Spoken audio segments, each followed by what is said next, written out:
noches, escuchantes, y bienvenidos al Pasadizo. Un paseo poco transitado que pueda despertar en la mente una reflexión nueva, quizás una idea más, o puede que incluso un nuevo color. Un color que encienda una chispa que pueda brillar en la oscuridad.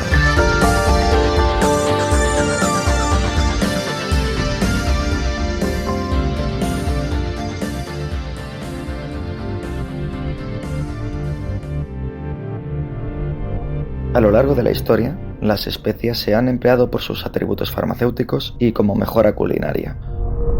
Un reciente estudio expone que la industria alimentaria emplea ampliamente conservantes artificiales para retardar el deterioro inducido por la proliferación microbiana, por los procesos enzimáticos y las reacciones oxidativas. Todo ello daña los alimentos.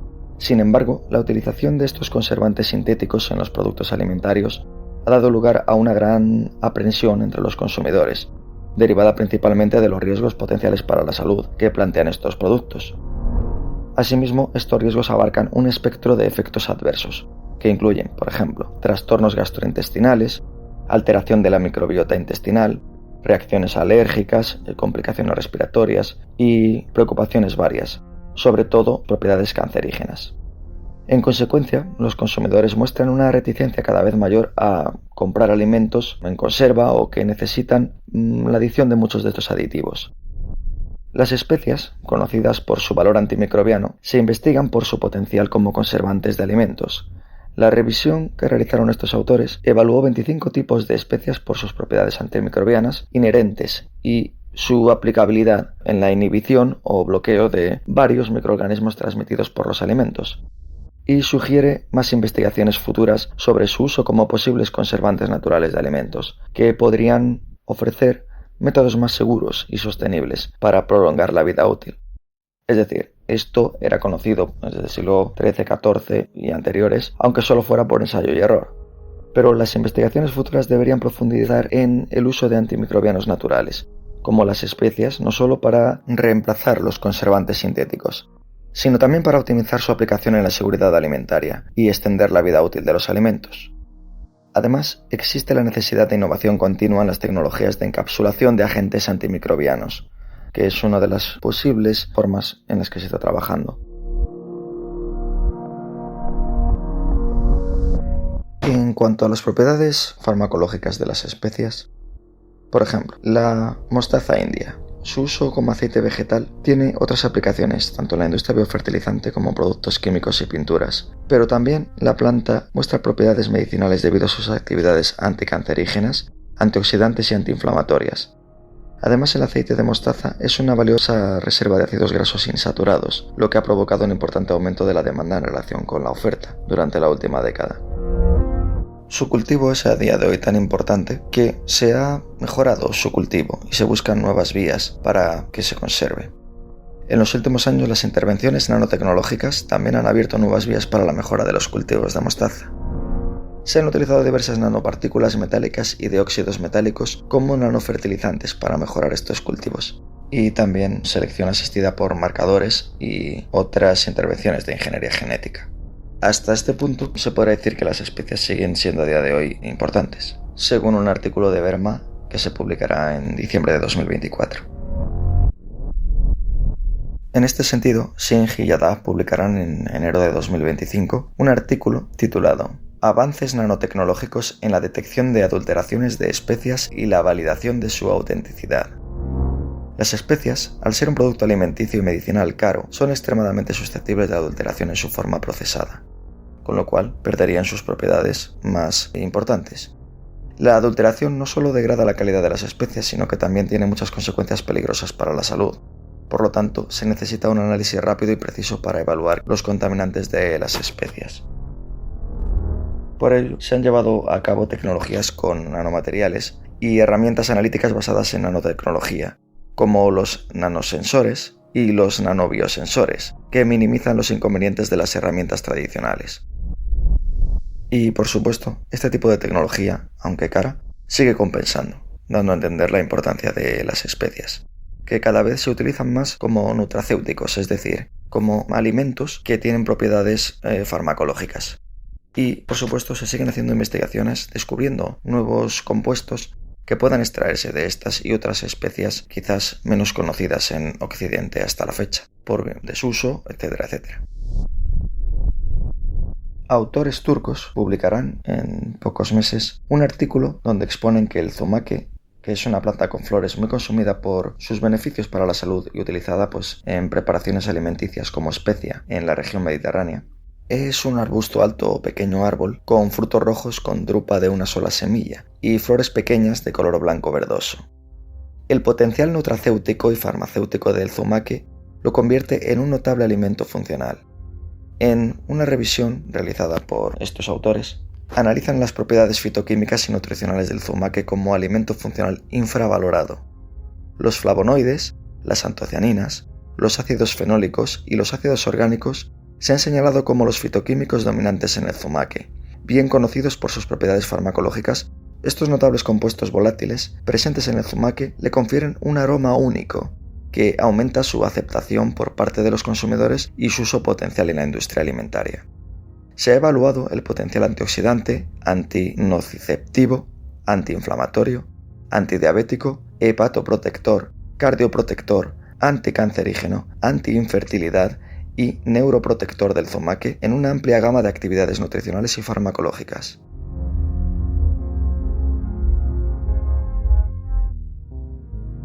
Prasad y Kumar publicaron en la India, en noviembre de 2023, un artículo sobre los flavonoides y las especias.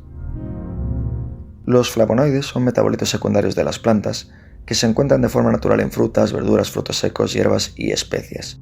También son responsables de varios pigmentos en las plantas y ofrecen diversos beneficios para la salud humana debido a sus diversas actividades biológicas. La naringenina es un flavonoide que se encuentra en algunas especias como el orégano, el romero, cuyo fitoquímico tiene efectos bioactivos en la salud humana como antioxidante, antiviral, anticancerígeno, antibacteriano, antiinflamatorio, antiobesidad y hepatoprotector. Sus acciones antiinflamatorias y estimulantes del sistema inmunitario desempeñan un papel en la prevención o el control de las infecciones. Incluso se han determinado en informes recientes también contra el COVID. Un artículo publicado en 2023 expone cómo la sabiduría histórica apoya su uso como ingrediente para dar sabor a los alimentos y usos medicinales en diversos tipos de sistemas curativos.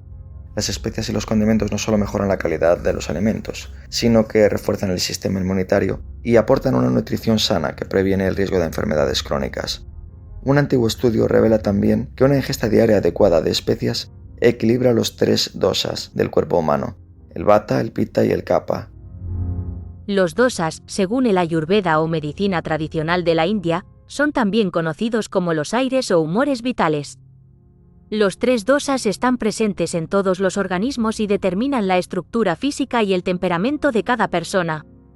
Su equilibrio o desequilibrio provoca efectos sobre nuestra salud, ya que las dosas gobiernan las diferentes funciones de nuestro cuerpo. Vata: sistema nervioso, sistema respiratorio, sistema digestivo, colon, vejiga, nervios, músculos, huesos, tacto y oído. Pitta: metabolismo, digestión, agudeza de pensamiento, sangre, calidad de la piel.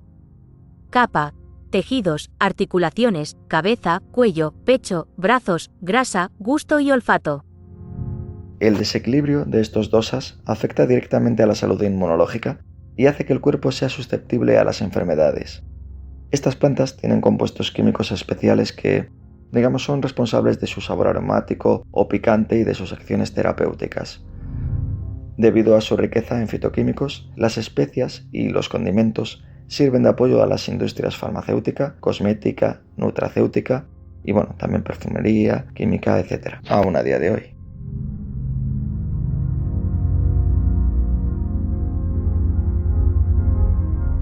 Por su parte, autores de Nigeria y Estados Unidos, como primer autor Ogu, publicaron en 2024 un artículo sobre el uso medicinal de algunas especias, en concreto del grano del paraíso, también conocida como pimienta de Guinea o Afromomum melegueta. Esta planta herbácea forma parte de la identidad y el patrimonio cultural de África Occidental, de donde se considera originaria. Se ha utilizado y cultivado durante siglos y desempeña un papel vital en la medicina tradicional. pero también para la utilización o la práctica de rituales y ceremonias de diversas culturas indígenas de la región y de otras partes del mundo. También se cultiva en partes de América, en el Caribe y en el sudeste asiático, y algunas regiones de Oceanía. Era una de las valiosas mercancías que se intercambiaban junto con otras especias como la pimienta negra y el cardamomo a través de las rutas comerciales transsaharianas. Algunos de los usos y aplicaciones son como especia clásica, o sea, potenciador de sabor, destilado, repostería, etc., como condimento, pero también para la elaboración de cerveza artesanal y otros condimentos. Pero el valor de la medicina herbal es no solo por su aroma distintivo y fragancia, potente, que se atribuyen a componentes fitoquímicos como los aceites esenciales que contiene, como la miristicina, el limoneno, el beta-carifileno y el pineno. Pero otros ácidos grasos, terpenoides, taninos, glucósidos, esteroides, carotenoides, fenoles, alcaloides, flavonoides, vitaminas y minerales. Algunos usos endomedicinales de la semilla de la planta incluyen ayuda digestiva, antiinflamatorio, propiedades antioxidantes, reducción y control de peso, alivio del dolor, salud respiratoria, antimicrobiano, malestar estomacal, afrodisíaco y reducción de la fiebre. Sin embargo, se necesita más investigación farmacológica y clínica para verificar estos beneficios. De lo que tratan estos estudios no es de decir, vaya descubrimiento, la pimienta se conoce desde hace unos cuantos siglos en Europa y eso, te haces una infusión de cardamomo o de pimienta todos los días y ya con eso se te soluciona prácticamente todo. Pero de lo que se trata es de cómo las nuevas investigaciones buscan qué fitoquímico exacto es el que produce tal beneficio medicinal. Y concentrándolo se pueden obtener estos nutrofármacos que sean, mejorantes de la salud. O mejor dicho, de lo que se trata es de que no sean tan químicos, es decir, de que sean más naturales. Y quién sabe si no se acaba descubriendo alguna cosa más. Las nuevas investigaciones lo que están apuntando es a que, a medida que crece el interés mundial por las especias, es esencial dar prioridad a las prácticas de cultivo sostenible y comercio justo que exploren esta fitomédica que pueda ser vital, es decir, cuántas plantas hay de este tipo que, si se investigaran a conciencia, no serían mejor que los fármacos actuales. De eso se trata.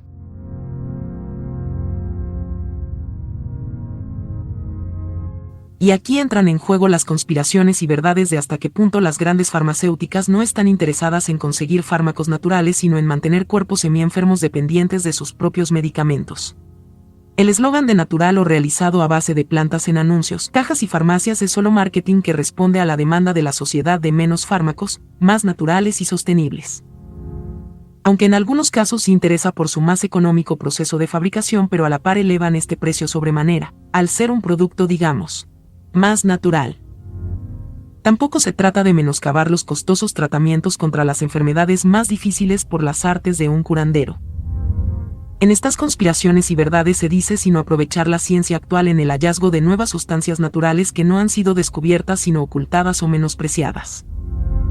Algunas de estas sustancias naturales de las que hablamos simplemente podrían ser concentradas. Se han disminuido valores críticos o máximos de colesterol o de azúcar en los que ya se considera patología. No se prioriza la salud de las personas y la transparencia en la investigación y desarrollo, y más por encima de las ganancias de farmacéuticas. Estos son algunos de los secretos turbios y no tan pequeños, que las grandes farmacéuticas preferirían que no supieras. Desarrollar medicamentos no es tan caro como dicen. Según las farmacéuticas, desarrollar un nuevo medicamento cuesta entre 2.000 y 3.000 millones de euros.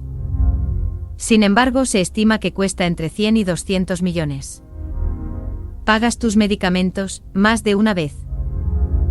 Las compañías farmacéuticas se aprovechan de la investigación que realizan los centros de investigación públicos de gobiernos y universidades, que ya estamos financiando o pagando con nuestros impuestos, donde se originan la mayoría de los nuevos medicamentos.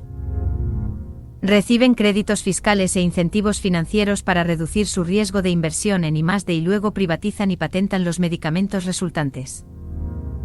Al final, cobran altos precios tanto a los gobiernos como a nosotros, los contribuyentes. La industria farmacéutica suspende en innovación. Cerca de 2/3 de los nuevos medicamentos que llegan al mercado no son mejores que los ya existentes. Si aparece una nueva especie o planta medicinal sobre algo existente se desestima. Y es que las farmacéuticas se esfuerzan más en desarrollar los llamados Me Too Drugs, unos medicamentos casi idénticos a los anteriores, duplicando tratamientos, en vez de encontrar verdaderos avances terapéuticos. Mantener patentes perennes o imperecederas para prolongar los monopolios. La estrategia consiste en solicitar una patente adicional sobre un pequeño cambio hecho sobre los medicamentos existentes, prolongando su monopolio y bloqueando los medicamentos genéricos asequibles. Por supuesto, se embolsan más de lo que invierten, están para ganar dinero. Si un nuevo remedio medicinal no aporta grandes beneficios iniciales, se aparta. Las grandes farmacéuticas aseguran que necesitan grandes beneficios para poder invertir en innovación e I+D. Sin embargo, gastan más en ventas, en marketing y en recomprar acciones para aumentar los precios de estas. Una parte de lo que se paga es para pagar las compras de las grandes farmacéuticas a otras empresas más pequeñas y sus jugosas patentes. Luchan contra los países en desarrollo si van en contra de sus intereses. Una y otra vez las grandes farmacéuticas presionan y toman acciones legales opresivas contra países de ingresos medianos y bajos que curiosamente son ricos en recursos naturales poco estudiados como India, Sudáfrica, Tailandia, Brasil, Colombia y Malasia, por ejemplo. Además, buscan influir en las normas del comercio internacional para beneficiarse, aun incluso si perjudican la salud pública. Las farmacéuticas se excusan en que estos remedios naturales, aun con evidencia científica, casi no son eficaces, poco menos que los tratan de remedios antiguos, y para eso puede uno ir a la herboristería. Por otra parte, exponen que las plantas medicinales pueden interactuar con medicamentos convencionales. Estas interacciones pueden afectar la absorción, distribución, metabolismo y excreción de los fármacos, lo que puede alterar su eficacia y seguridad. Otras teorías de conspiración sugieren que las grandes farmacéuticas intentan suprimir el uso de plantas medicinales y especias para mantener su control sobre el mercado de medicamentos. Aún así, hay que dejar claro que toda especia o planta medicinal, por ser natural, no está exenta de riesgo, por lo que su inocuidad debe ser investigada y aseverada.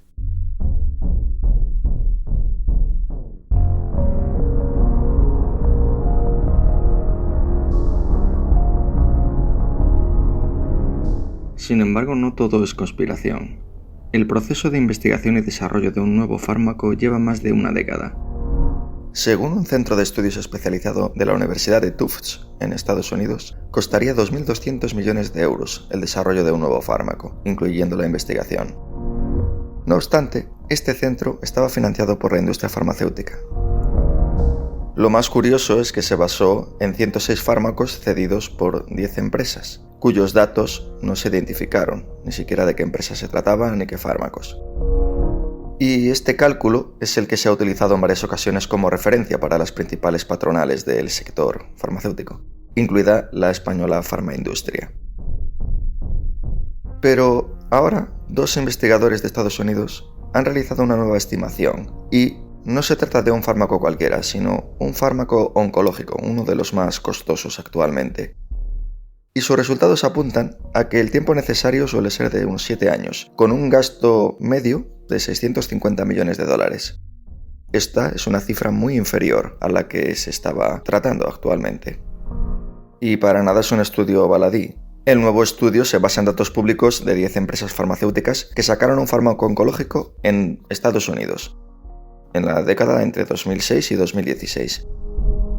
Es decir, en unas condiciones similares al estudio anterior. No se trata de un país donde la investigación sea más económica o cualquier otra consideración que pudiera afectar a los costos. Si bien los investigadores, en este caso liderados por Prasad, de la Universidad de Ciencias y Salud de Oregón, y también por Mike Langody, del Centro de Cáncer Sloan Kettering de Nueva York, consideran que hay una horquilla entre los 159 millones y los 1.950 millones de dólares. Es decir, sí que puede haber algunos tratamientos que sean más costosos, pero por la misma razón hay otros que no lo son. Y otro dato muy relevante: 9 de estos 10 medicamentos analizados produjeron más beneficios que gastos en investigación y desarrollo. Y 4 de ellos generaron 10 veces más dinero del que se gastó en desarrollarlas. Y esto contando más o menos a fecha actual, puesto que muchos de estos medicamentos se siguen vendiendo durante muchísimo más tiempo. En concreto, uno de los medicamentos, el denominado eculizumab, costaba $409.000 y llegó a ser considerado el medicamento más caro del mundo. Se trata de un medicamento que pertenece al grupo de los anticuerpos monoclonales, que se emplea en el tratamiento de determinados casos de varias enfermedades raras, como el síndrome hemolítico urémico o la miastenia gravis. Ayuda a impedir que los glóbulos rojos se descompongan y ayuda a impedir la formación de coágulos. El estudio también aclara que las 10 moléculas analizadas, suponen solo el 15% de todos los fármacos contra el cáncer aprobados. Pero bueno, sirve de referencia y en cualquier caso pudiera pasar el caso contrario, es decir, que incluso analizándolos todos todavía fuera más económico. Pero en ningún caso sería siempre tan costoso como la media estimada de esos 2.000-3.000 millones de dólares. Y para los amantes y curiosos de la conspiración, el profesor Jerry Aborn considera que anteriormente, en los estudios que se habían realizado, existía una especie de caja negra de datos secretos de forma que nadie podía analizarlos para saber en qué estaban basados. Obviamente, si todos estos datos secretos nunca vas a saber realmente los costes, es como si hubiera una contabilidad B, por llamarlo de alguna manera. Y la nueva estimación supera ese problema porque todos los datos son transparentes y en ese sentido es más realista. Son datos, digamos, más reales. Y todo esto ya no es solo una cuestión de costes, puesto que alguien podría pensar que, una nueva investigación o con el desarrollo de un nuevo fármaco no deja de ser, un nuevo invento, un nuevo desarrollo tecnológico, y alguien podría cobrar un poco lo que quisiera. Pero entramos en el terreno, digamos, de la ética, de si es justo o ético el aprovecharse de tal modo, ya que hablamos de la salud y vida de las personas. Sobre todo cuando en la mayoría de los países del mundo muchas personas o muchos pacientes no lo pueden pagar. A excepción, de algunos países como España, donde la sanidad es gratuita, aún a día de hoy. Por otra parte, no tardaron en salir discrepantes. Por ejemplo, Joseph DiMasi, que fue uno de los autores del primer estudio de los 2.000 millones de euros realizado por la Universidad de Tufts, financiado por la industria, recordemos, desacredita este nuevo trabajo debido a el tipo de empresas que fueron analizadas según ellos. Se quejan de que todas las empresas que se analizaron fueron pequeñas, es decir, no fueron grandes multinacionales que tienen, costes mayores. Y el estudio no incluye compañías que no tuvieron éxito con ninguno de sus fármacos candidatos. Es decir, cuando alguien desarrolla un nuevo fármaco, si resulta que toda esa investigación no consigue el éxito necesario o directamente en la última fase, por poner el caso más extremo, no es admitido por alguna autoridad de algún estado donde se deba vender, pues eso reduce las ganancias o directamente genera grandísimas pérdidas. Es en lo que ellos se basan, diciendo además que, por tanto, la tasa de éxito que afirma el nuevo estudio sería más elevada de la real. Y, además, añaden que 5 de las 10 empresas estudiadas fueron compradas por empresas más grandes durante el periodo de estudio. Yo en este caso creo que el hecho ya de que las empresas pequeñas sean absorbidas por grandes, de alguna manera dice que sí, que son rentables, ¿no? Contradiciendo un poco el argumento de DiMasi, que entiendo que, su labor es esa. Luego hay otros expertos que son más o menos neutrales o, aportan su punto de vista. Por ejemplo, Puig Junoy, experto en economía y salud de la Universidad de Pompeu Fabra, indica que este trabajo sirve para mostrar que el coste de I+D en oncología es muy variable. No dice ni que sea ni bueno ni malo, simplemente que en función de lo que se va descubriendo, hay una gran horquilla, de costes. Y segundo, dice que aun siendo estas nuevas cifras menores que otras anteriores, siguen siendo muy elevadas, y que se sigue sabiendo muy poco de los efectos de la reducción en esa productividad de la I+D, en este caso de la industria farmacéutica, sobre este coste, es decir, cómo un coste inicialmente alto se va reduciendo a medida que se van desarrollando nuevos medicamentos o algún otro avance, o incluso simplemente porque el desarrollo tecnológico hace que ese coste sea más económico. O sea, leyendo un poco entre líneas, de que de alguna manera se sigue aprovechando. Es como las autovías, que ya están súper amortizadas y, por ejemplo, en España deberían ya ser gratuitas para los usuarios, pero de momento en algunos casos no se liberalizan. Y otra opinión neutral, por ejemplo, la de Josep Tabernero, es que es una estimación, bien calculada.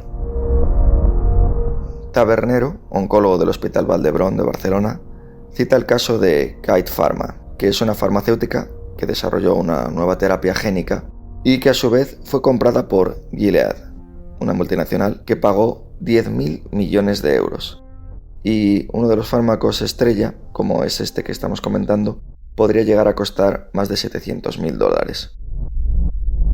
Y algunos estudiosos como Eduardo Sánchez, otro economista de la Universidad Pública de Navarra, redunda en que el coste real del desarrollo de fármacos es un mundo tan poco transparente, yo añadiría tan oscuro, que cualquier nuevo estudio siempre es bienvenido.